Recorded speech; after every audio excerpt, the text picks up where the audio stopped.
প্রিয় শিক্ষার্থীবৃন্দ, আসসালামু আলাইকুম। আজকে আমরা আপনাদেরকে পুরো ম্যাপ সম্পর্কে হালকা একটু ধারণা দেব। প্রথমে মহাদেশ ভিত্তিক আপনাদের ধারণা দেব। আমাদের যে 7টি মহাদেশ আছে, মহাদেশের অবস্থান হলো এই জায়গায়। এটা হলো আপনার এশিয়া মহাদেশ। এশিয়া মহাদেশের স্বাধীন রাষ্ট্র হলো 44টি। এটি হলো ইউরোপ মহাদেশ, স্বাধীন রাষ্ট্র হলো 48টি। এটা হলো আপনার উত্তর আমেরিকা, এটা হলো ইউরোপ গেলে এরপর আফ্রিকা মহাদেশ। আফ্রিকা মহাদেশ এটা এই অঞ্চলটা, এটা হলো 54টি স্বাধীন রাষ্ট্র। উত্তর আমেরিকা মহাদেশের অবস্থানটা এইটা, এই যে 23টি স্বাধীন রাষ্ট্র। এই অঞ্চলটা হলো আপনার দক্ষিণ আমেরিকা মহাদেশ, এবং এই দক্ষিণ আমেরিকা মহাদেশে এইটুকু হলো দক্ষিণ আমেরিকা, এবং দক্ষিণ আমেরিকা মহাদেশের স্বাধীন রাষ্ট্র হলো আপনার 12টি। এরপরে আমাদের ওই যে ওশেনিয়া বা অস্ট্রেলিয়া মহাদেশ হলো এই অঞ্চলটা, ওশেনিয়ার 14টি রাষ্ট্র, এবং অ্যান্টার্কটিকা হলো বরফে আচ্ছন্ন মহাদেশ হলো এই অঞ্চলটা। তাহলে মহাদেশ ভিত্তিক আপনাদের ধারণা হয়ে গেল কোনটা কোন অঞ্চলে। তাহলে এশিয়া, ইউরোপ, আফ্রিকা, উত্তর আমেরিকা, দক্ষিণ আমেরিকা, ওশেনিয়া বা অস্ট্রেলিয়া এবং অ্যান্টার্কটিকা। এখন আমরা আপনাদের বিভিন্ন আপনার নদ নদী সম্পর্কে আপনাদের ধারণা দেবো, ঠিক আছে। নদ নদী, এশিয়ার দীর্ঘতম নদীর নাম কি বললাম? ইয়াংশিকিয়াং। ইয়াংশিকিয়াং এটা হলো আপনার এই জায়গায়, ইয়াংশিকিয়াংটা এই জায়গায়, এবং এটা চীনে অবস্থিত। এশিয়ার দীর্ঘতম নদী ইয়াংশিকিয়াং, এটা চীনে অবস্থিত। এই যে ইউরোপের দীর্ঘতম নদীর নাম কি? ভলগা। ভলগা কোন জায়গায় অবস্থিত? এই যে রাশিয়া অবস্থিত। তারপরে আমরা আফ্রিকার ইউরোপের ভলগা, এবং আফ্রিকা মহাদেশের দীর্ঘতম নদীর নাম হলাম, বা বিশ্বের দীর্ঘতম নদীর নাম যেটা আমাজন। আমাজন কোন জায়গায় অবস্থিত? আমাজন হলো এই যে মিশরে অবস্থিত, এই জায়গায় হলো আমাজন, ঠিক আছে। এরপরে আমরা উত্তর আমেরিকার বৃহত্তম নদীর নাম কি বললাম? আমরা মিসিসিপি মৈশরি। এই যে মিসিসিপি মৈশরির অবস্থান হলো এই জায়গায়, এবং এটা কোন জায়গায় অবস্থিত? যুক্তরাষ্ট্রে অবস্থিত, ঠিক আছে।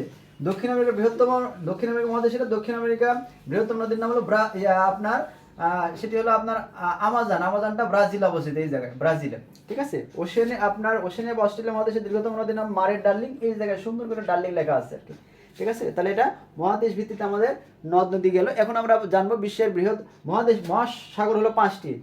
এই হলো প্রশান্ত মহাসাগর, এপাশে আবার প্রশান্ত মহাসাগর, মানে ম্যাপে দেখার কারণে দুই জায়গায় বিভক্ত হয়েছে। প্রশান্ত মহাসাগর, আটলান্টিক মহাসাগর, এরপরে আমাদের উত্তর মহাসাগর, দক্ষিণ মহাসাগর, এবং ভারত মহাসাগর, ঠিক আছে। আর বিশ্বের দীর্ঘতম মহাসাগরের বৃহত্তম খাল, বিশ্বের বৃহত্তম আপনার সাগরের নাম কি? মহাসাগরের পরে সাগর নাম হলো দক্ষিণ চীন সাগর। দক্ষিণ চীন সাগর কোথায় অবস্থিত? চীনে অবস্থিত এটা। তাহলে বিশ্বের বৃহত্তম আমার সাগর গেল। বিশ্বের গভীরতম সাগর যদি বলে আমরা ক্যারিবিয়ান সাগর। ক্যারিবিয়ান সাগরের অবস্থান কোথায় কে বলতে পারবেন? এখানে ক্যারিবিয়ান অঞ্চলের পাশাপাশি যে ক্যারিবিয়ান অঞ্চলটা হলো এই জায়গায়, ঠিক আছে। ক্যারিবিয়ান অঞ্চলে 13টা দেশ আছে।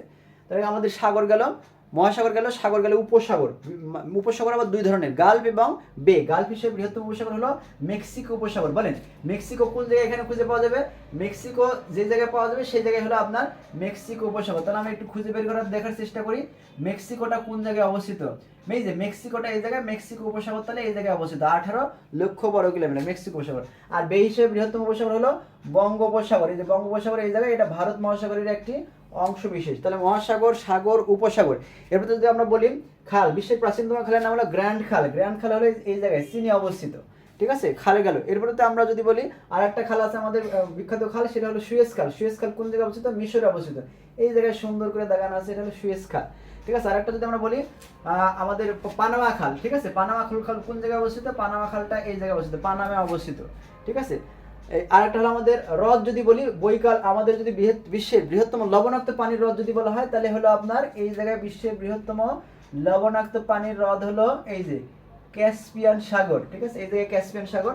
আর বিশ্বের বৃহত্তম সুপেয় পানির হ্রদ বা মানে স্বাদু পানির হ্রদের নাম হলো আপনার সুপিরিয়র হ্রদ। এই সুপিরিয়র হ্রদটা এই জায়গাতে অবস্থিত, ঠিক আছে। আরেকটা হলো বৈকাল হ্রদ। বৈকাল হ্রদ কোন জায়গায় অবস্থিত?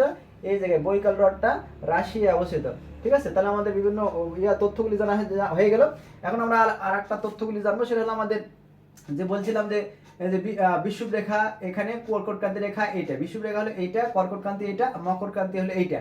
এটা হলো মূল মধ্যরেখা, এটা গেল। এরপর আমাদের বলছিলাম যে 49 ডিগ্রি অক্ষরেখা, এই যে এটা হলো যুক্তরাষ্ট্র আর এটা কানাডা, যুক্তরাষ্ট্র কানাডার মধ্যে বিভক্ত করে। আর এটা বলছিলাম 38 ডিগ্রি অক্ষরেখা, এই জায়গায় হলো 38 ডিগ্রি অক্ষরেখা। যদি টেনে নেওয়া হয় তাহলে উত্তর কোরিয়া এবং দক্ষিণ কোরিয়ার মাঝখানে পড়ে, এই জন্য উত্তর কোরিয়া দক্ষিণ কোরিয়ার মধ্যে বিভক্ত করে রেখা হলো আপনার হলো 38 ডিগ্রি অক্ষরেখা, ঠিক আছে। এটা মাঝে মাঝে পরীক্ষায় থাকে আর কি। এরপর আমরা বলছিলাম যে এই যে বেরিং প্রণালী কোন জায়গায়, এটা হলো আপনার এশিয়া এবং আমেরিকার মধ্যে পৃথককারী, ঠিক আছে। এবারে জিব্রাল্টার প্রণালী, মরক্কো এবং স্পেনের জিব্রাল্টার প্রণালী। এরপর আমরা যে আপনার line of control, line of actual control এই জায়গায় অবস্থিত। নিউ সিল্ক রোডের আমরা কথা যে বলি, নিউ সিল্ক রোডটা এটা, ঠিক আছে। আরেকটা হলো আমরা দ্বীপপুঞ্জ বলেছিলাম, শাখালিন এবং কুরিল দ্বীপপুঞ্জ, রাশিয়া এবং কি বললাম, জাপান এবং রাশিয়ার মধ্যে বিরোধপূর্ণ, এই জায়গায় অবস্থিত। ঠিক আছে, এটা তথ্য জানবেন। বিশ্বের বৃহত্তম যে দ্বীপ বললাম গ্রিনল্যান্ড, এটা আপনারা জানবেন। ঠিক আছে, এটা গুরুত্বপূর্ণ একটা প্রশ্ন। আর আয়তনে বিশ্বের বৃহত্তম দেশ বলেছিলাম রাশিয়া। রাশিয়া বুঝতে পারতেছেন এশিয়া এবং ইউরোপ দুটো মহাদেশের মধ্যে অবস্থিত। আর আপনার দ্বিতীয় বৃহত্তম হলো কানাডা, তৃতীয় বৃহত্তম হলো যুক্তরাষ্ট্র। ঠিক আছে, এই তথ্যটা আপনারা একটু জেনে রাখবেন। আর একটা বলছিলাম যে বিশ্বের উত্তরের নগরী কোনটা, হ্যামারফেস্ট। আপনার উত্তরের দেশ যদি বলছিলাম হলো আপনার নরওয়ে। নরওয়ের কোন জায়গায়, হ্যামারফেস্ট হলো সর্ব উত্তরের আপনার স্থানের নাম। আর দক্ষিণে সর্বদক্ষিণের দেশের নাম কি বলছিলাম, সিলি। এই যে এই জায়গাটা, এটা পুরোটা হলো সিলি, এই যে সিলি এই জায়গায়।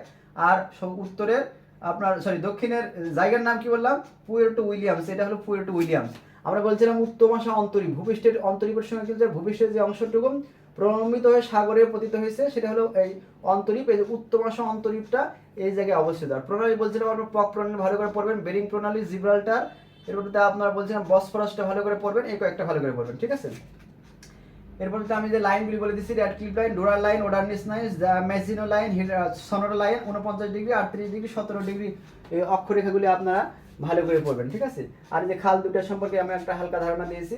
এরপর বিশ্বের বৃহত্তম দেশ, প্রথম রাশিয়া, দ্বিতীয় কানাডা, এভাবে আমি দিয়ে দিছি। ঠিক আছে, ভ্যাটিকান সিটি সবচেয়ে ছোট, এটা আপনারা একটু হালকা করে একটু দেখে নিলে আপনাদের উপকার হবে আর কি। তো সংক্ষেপে এতটুকু বললাম, তারপরে আস্তে আস্তে ইনশাল্লাহ আপাতত যে করে বললাম এই ধারণাগুলি আপনারা রাখবেন। ঠিক আছে, পরবর্তীতে আরও আপনাদেরকে বিস্তারিত বলে আপনাদেরকে ইনশাল্লাহ হেল্প করার চেষ্টা করবো। ধন্যবাদ সবাইকে, আসসালামু আলাইকুম।